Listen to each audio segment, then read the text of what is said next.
in Ukraine is now a real possibility. There's a lot of ground to cover. I don't want to be overly optimistic. We don't like to overpromise and underdeliver, but all of it thanks to President Trump. Unlike every other world leader, he was able to pull this off. Unlike every All you do is overpromise and underdeliver. other world leader, he's willing to expend political capital. Now, pause for a moment and think about how historic this really is. On Friday, we were in Alaska. That's less than 3 days ago. President Trump was in Alaska meeting with Vladimir Putin. Putin hadn't been on U.S. soil in 10 years. And just 48 hours later, the commander-in-chief did something that no other president would even dream of or even be Rolled out a red carpet for him. Yeah, I mean, that's something that other presidents would dream of. Okay, I'm wrong. willing to take a risk on. Take a look at your screen. He got all major NATO leaders to drop everything they were doing, take a weekend transatlantic flight to Washington, D.C.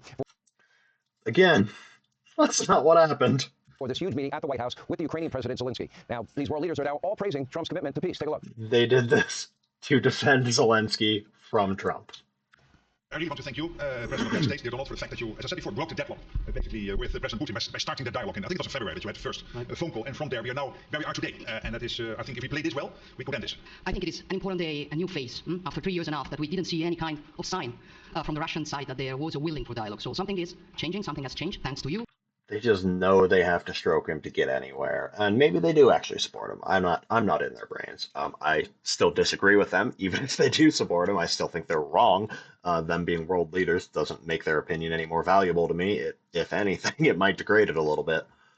I think in the past 2 weeks, we've probably had more progress in ending this war than we have in the past 3.5 years. And I think the fact that we're around this table today is very much symbolic in the sense that it's Team Europe and Team United States helping Ukraine.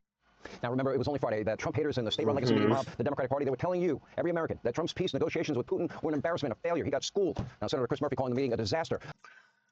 That is all true. He just said, yes, Putin, you can have everything you want. We don't know of a single thing he denied him. For the war in Ukraine, an embarrassment for our country. You know, few thought that Donald Trump could pull it off. Here it is Monday, and look at all the people. They're all at the White House. And why were all of Europe's leaders at the White House praising President Trump in less than 3 short days? He's moving at the speed of Trump. Now, the left in this country has been rooting for Trump to fail on every front, and for this horrible war to what, continue? More dying, more death.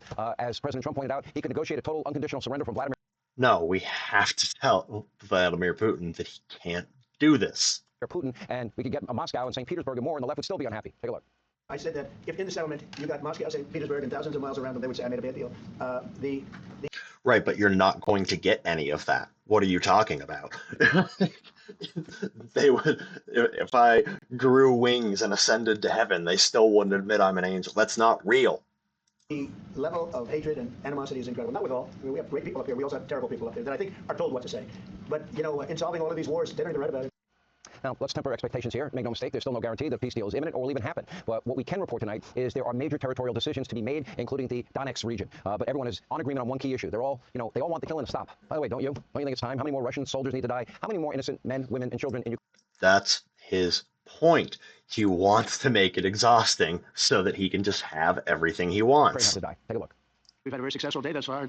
Important discussions as we work. That's what I was saying earlier about Russia's always military strategy of throw people into the meat grinder until the other team is no longer willing to, and then you will win. To end the killing and stop the war in Ukraine, we're all working for the same goal. Very simple goal. We want to stop the killing, get this settled.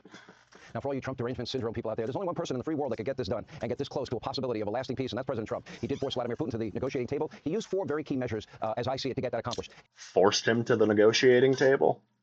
He started selling the sophisticated U.S. weapons to NATO and Ukraine. In other words, okay, Vladimir, you don't want to play ball fast enough? Let me get your attention this way. Number 2, he signed that economic agreement, the trade agreement with the European Union that included nearly $1 trillion in guaranteed purchases of American energy. In other words, that's $1 trillion worth of oil and gas that will not be coming into Europe from Russia funding Putin's war. Wasn't it on the same exact show that they're saying we shouldn't be sending that kind of support to them? I was not aware that we had sent high-grade military equipment. I thought we were still unloading our old crap on them. If that's true, that's actually an improvement. I do see that as something positive. But I still don't think he did it for good reasons. I still don't think he did it because he wants to, because he cares about Ukraine or maintaining their country.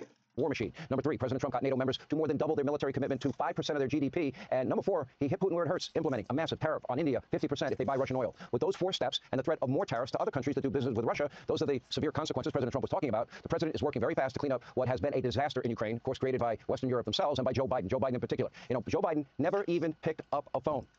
He lives rent-free in all of their mouths. when Vladimir Putin was amassing military equipment and troops at Ukraine's border, and it was going on for month after month. Many European countries continued to spend lavishly on Russian oil and gas, making Putin rich. In other words, funding his war machine, all while nixing their own power plants in the name of climate change, despite Trump's dire warning. Remember the white flag of surrender that he gave then German Chancellor Merkel? Europe even tried to lecture President Trump, just before the meeting with Putin, about how we should negotiate. Their arrogance, appalling. None of them could accomplish what Donald Trump has accomplished to this point. At least we're talking. At least there's an opportunity. But now, because of President Trump, the sheer economic and military might of our country, the U.S., there is hopefully the chance of peace. And above all, the president has a commitment to peace, frankly, unlike anything we have seen. And the American people appreciate that. In fact, Trump's approval rating, look at this.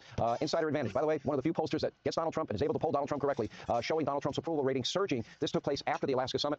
Is in peace at all costs. At the end of the day, if Vladimir Putin doesn't want to deal, Alaska summit with voters 60. Insider advantage, August 15th through 17th. MOE plus or minus 3.9%. Yeah, that's probably an accurate poll. But this isn't peace at all costs. At the end of the day, if Vladimir Putin doesn't want to deal, President Trump the fact is he won the popular vote, so it's not surprising that he's doing the things he said he was going to do, and people like it.